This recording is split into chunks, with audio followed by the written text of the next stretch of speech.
ભારે વરસાદને લઈને રાજકોટ જિલ્લા કલેક્ટર દ્વારા લોકોને નિવેદન કરવામાં આવ્યું છે। ગત 4 દિવસમાં રાજકોટ શહેર અને જિલ્લામાં સરેરાશ 29 ઇંચ વરસાદ પડ્યો છે અને અત્યાર સુધીમાં 2500 લોકોનું સ્થળાંતર કરવામાં આવ્યું છે અને 103 લોકોને રેસ્ક્યુ કરવામાં આવ્યા છે। સાથે જ કલેક્ટર દ્વારા લોકોને કામ સિવાય ઘર બહાર ન નીકળવા અનુરોધ પણ કરવામાં આવ્યો છે।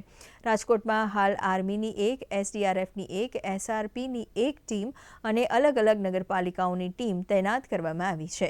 સાથે જ જિલ્લા વહીવટીતંત્ર અને સેવાભાવી સંસ્થાઓ દ્વારા 1 લાખ ફૂડ પેકેટ તૈયાર કરવામાં આવ્યા છે।